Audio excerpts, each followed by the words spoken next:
EDSA Revolution, or also referred to as the People Power Revolution, is a significant national event that is engraved in the Filipinos' minds and hearts.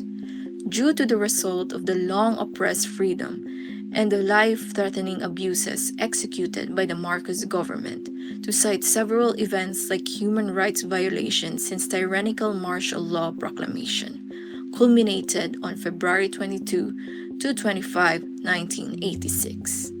The EDSA Revolution was a pivotal event in the Philippine history, marking the end of the Marcos regime's authoritarian rule.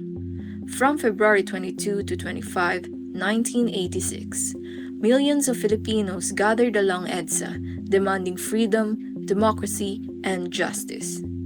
The peaceful revolution led to Marcos' departure and the installation of Corazon Aquino as president, inspiring democracy movements worldwide and leaving a lasting legacy in the Philippine history.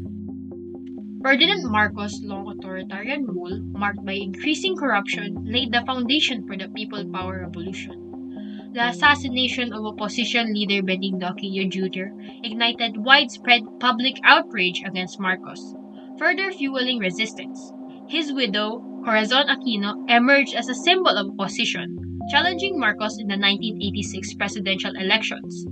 Marcos' fraudulent claims of victory sparked public protest and civil disobedience led by Aquino. A critical turning point occurred when Defense Minister Juan Ponce Enrile and Armed Forces Vice Chief Fidel Ramos defected from Marcos's regime, seeking refuge in Camp Aguinaldo. Archbishop Jaime Carnelson, through Radio Veritas, called on the Filipino people to support the defectors, mobilizing massive civilian participation.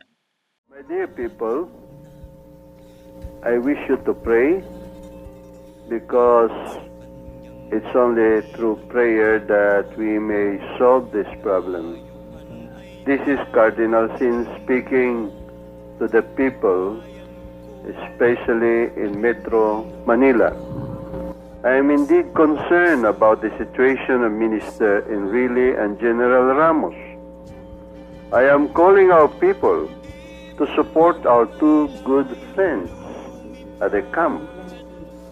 If any of you could be around at Camp Aguinaldo to show your solidarity and your support in this very crucial period when our two good friends have shown their idealism.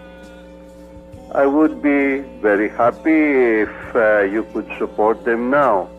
I would only wish that violence and bloodshed be avoided. Let us pray to our Blessed Lady to help us in order that we can solve this problem peacefully. Millions of ordinary citizens responded, flooding the streets and peacefully confronting Marcos's forces in what became known as the People Power Revolution. Beyond Radio Veritas, ICT tools facilitated the spread of information and mobilization of the masses. Telephone networks enabled leaders to coordinate with each other, while fax machines transmitted vital updates to international media outlets. Computer hackers, known as the Filipino Computer Underground, even infiltrated government systems to gather intel and disrupt propaganda efforts. Meanwhile, international support poured in through telegrams and satellite transmissions, amplifying the global call for democratic reforms. The strategic use of ICT during the EDSA revolution demonstrated its potential as a force multiplier for social change and paved the way for future digital activism in the Philippines. In February 1986, the Filipino people stood on the brink of history. For years, the government controlled the media, silencing the truth and keeping the nation in the dark. But in the midst of oppression, A single voice broke through the airwaves, one that would unite a nation. Radio Veritas became the beacon of truth, defying censorship and spreading vital information to the people. It was through this station that Cardinal Hyacin, a revered religious leader, made his call not for violence but for peace. His words echoed through radios across the country, urging Filipinos to gather at EDSA not to fight but to stand together in unity. Through the power of communication and the strength of a united people, the movement endured without violence.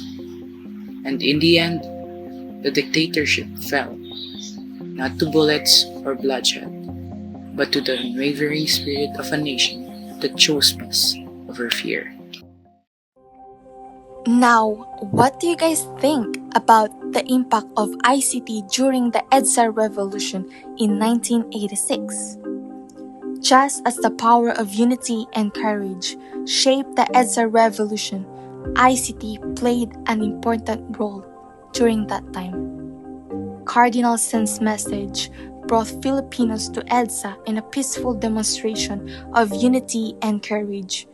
Despite the presence of tanks and armed soldiers, the people stood firm instead of enacting violence.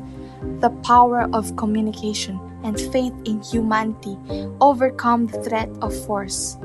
Democracy was restored, and the world witnessed how Filipinos could change the course of history.